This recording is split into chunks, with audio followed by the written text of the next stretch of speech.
चूंकि जिस तरह की इश्तियाल अंगेजी मोदी की तकरीर में हमने सुनी और जो मामलात हमने देखे कि सीज फायर के बाद भी जंगी जुनून जो मोदी का है वो खत्म होता हुआ नजर नहीं आ रहा। अब ये जो सारी हट धर्मी और जंगी जुनून के होते हुए मुज़ाकरात किस तरह से मुमकिन होंगे? क्या आपको लगता है कि ये जो सवालात उठाए जा रहे हैं कि मोदी ने कहा जी मैं तिजारत पे उस वक्त तक नहीं जाऊंगा, दहशतगर्दी पर बात होगा, तो उस्मान शाही साहब ये तो दोनों ममालिक के फायदे की बात है अगर दहशतगर्दी के हवाले से दोनों मुज़ाकरात में ये बात करते हैं। तो आपको लगता है कि इस एटीट्यूड, इस बिहेवियर जो मोदी का देखने में नजर आ रहा है, इसके साथ मुज़ाकरात किस तरह चलेंगे आगे? जी बिल्कुल, ये मोदी का इस वक्त जो पागलपन हम देख रहे हैं इसे हम देखते हैं डोनाल्ड ट्रंप के ट्विटर के जो है ना ट्वीट के तनाजुर के अंदर इसे देखना पड़ेगा। जो सफारती मोर्चा है उनसे वो भी नहीं संभाला जा रहा। एक तो काइनेटिक वॉरफेयर के अंदर हमने उन्हें जो है जिस तरीके से इस वक्त वो ज़िल्लत का शिकार हुए और अपना ज़ख्म चाट रहे हैं, सफारती महाज के ऊपर अगर हम देखते हैं तो डोनाल्ड ट्रंप के एक ट्वीट ने इनकी जारहाना सिफारतकारी, इनका इंटरनेशनल जो आलमी इमेज था डिप्लोमेटिकली, उसको एक एम्बैरसिंग सूरत हाल के अंदर जो है वो दाखिल कर दिया। क्योंकि हम डोनाल्ड ट्रंप के जैसे ही उसने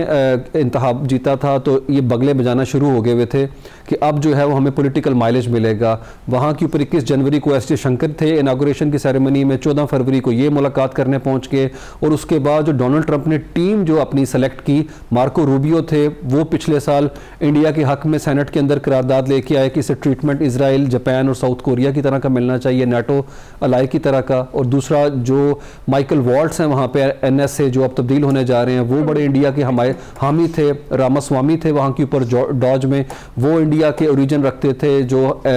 JD वैंस हैं उनकी मिसेस जो हैं उनका ओरिजिन वहाँ का था। तो एक तासुर ये बन गया हुआ था कि डोनाल्ड ट्रंप जो हैं वो इंडियन कैंप के अंदर हैं। और जिस तरह से रवायती भारतीय जो लॉबिंग होती है वाशिंगटन के अंदर और जो पिछले 20-25 साल से हम रवैया देख रहे थे वहाँ की डीप स्टेट का भारत को लेके, वो एक ट्वीट ने जो है वो मुकम्मल तौर के ऊपर ज़मीन बोस कर दिया है। तो जो मोदी वहाँ पे तकरीर कर रहे हैं पाकिस्तान को लेके, हम ये नहीं करेंगे वो नहीं करेंगे, वो हमें नहीं सुना रहे, वो वाशिंगटन को सुना रहे हैं। क्योंकि मार्को रूबियो की जो स्टेटमेंट में कैटेगोरिकली लिखा हुआ था कि broad set of issues discussed किए जाएंगे, जबकि इंडिया कह रहा है हम तो पाकिस्तान के साथ बैठना ही नहीं चाहते किसी मौजू पे, लेट अलोन की बात की जाए, हम पानी पे भी बात करें, दहशतगर्दी पे भी बात करें। तो मेरे ख्याल में एक डिप्लोमेटिक स्नब है, एक सुबकी और डिप्लोमेटिक फियास्को का सामना है भारत को। तो पाकिस्तान तो बिल्कुल पीछे बैठ के अपने मौकफ को वही दोहरा रहा है। और डोनाल्ड ट्रंप ने पाकिस्तान को जो सफारती फतह दी है जिसके अंदर हमारे मौकफ को दोहराया गया उस ट्वीट के अंदर कि हम बायलैटरल इश्यूज को सालसी के कॉन्टेक्स्ट में देखते हैं कि हमें तीसरा फरीक जरूर चाहिए जो कि तय करे इस हवाले से। और जो इंडिया है वो 1972 से शिमला एग्रीमेंट के बाद से इस चीज पे बार बार जोर देता आ रहा है, रीइंफोर्स किया उसने, अभी भी कल भी मोदी ने कि ये बायलैटरल इशू हम इसे किसी सूरत नहीं करेंगे। तो मेरे ख्याल में एक तरफ जो जिल्लत उसने समेटी, अब दूसरी तरफ मोदी जो है वो डायरेक्ट डोनाल्ड ट्रंप का नाम भी नहीं ले रहा। उसने उनके किसी ना विक्रम मिस्री ने, उनके खारजा सेक्रेटरी ने, ना एस जयशंकर अभी तक कैमरे पे आए हैं, ना मोदी ने जिक्र किया, बल्कि आज एक उनका छोटा जो सफारतकार है उसके थ्रू ये बात की गई कि अमेरिका से तिजारत के ऊपर कोई बात नहीं हुई और हमारा जो ट्रेडिशनल स्टांस है हम उसके ऊपर कायम है, उससे पीछे नहीं हटेंगे। लेकिन मेरे ख्याल में वो डायरेक्ट कन्फ्रंटेशन नहीं चाहते अमेरिका के साथ एक ऐसे वक्त में जबकि वहां पे 35 जेट तैयारे जो स्टेल्थ टेक्नोलॉजी के उसका मुआहदा करके $20 बिलियन की बात कर रहे हैं।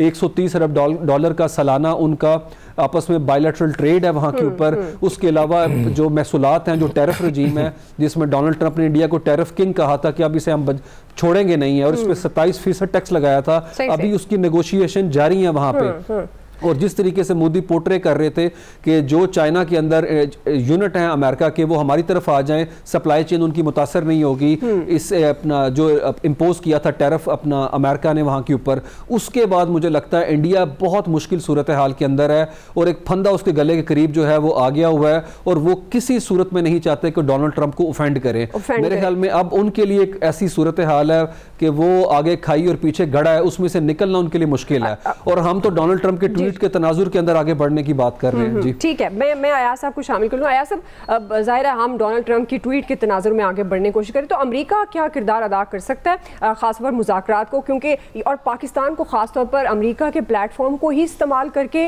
ये मुज़ाकरात को आगे लेकर बढ़ना चाहिए, क्योंकि आप जानते हैं कि जिस तरह से अभी उनकी ये जो बॉडी लैंग्वेज मोदी की मुज़ाकरात को लेकर उस तरह से दोस्ताना नज़र नहीं आती है, तो क्या पाकिस्तान के हक में ये बेहतर होगा कि वो अमेरिका के प्लेटफॉर्म को इस्तेमाल करता हुआ मुज़ाकरात की तरफ बढ़े? जब इन्होंने वो तो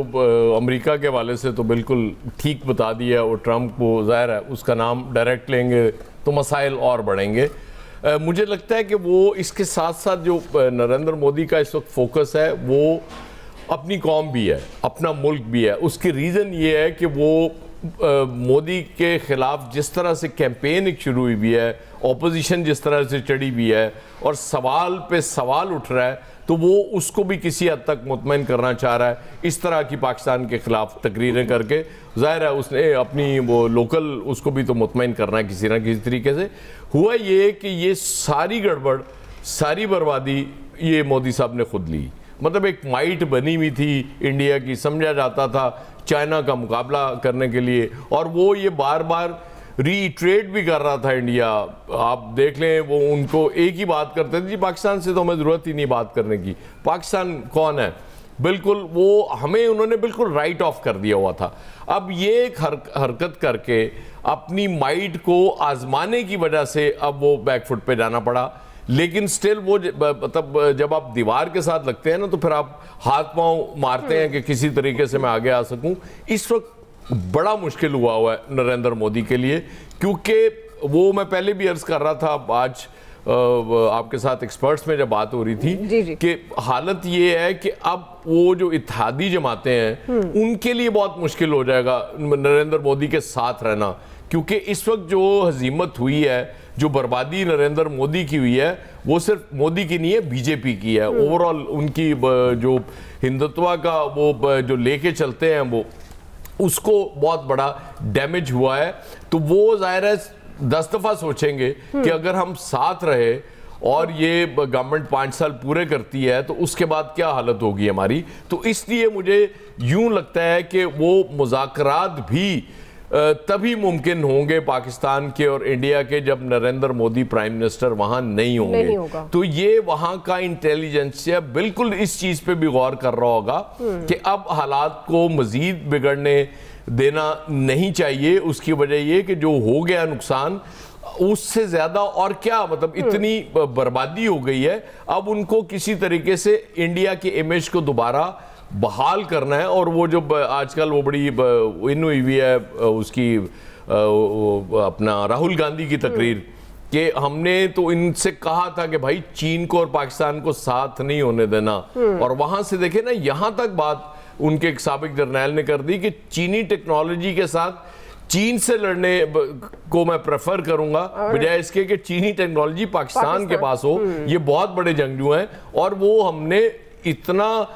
अच्छी तरह से साबित कर दिया है कि किसी को डाउट नहीं रहना चाहिए। मेरा ख्याल है दुनिया को भी अब शायद इस चीज का एहसास हो गया होगा कि ये नरेंद्र मोदी जैसे लीडर्स जब होते हैं किसी मुल्क में और जो न्यूक्लियर पावर्स को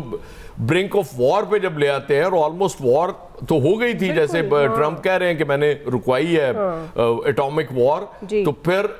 उसकी रीजन एक ही है उस वॉर का, वो कश्मीर है। तो लिहाजा कश्मीर डिस्प्यूट को अब हल होना चाहिए और पाकिस्तान बिल्कुल ठीक कर रहा है।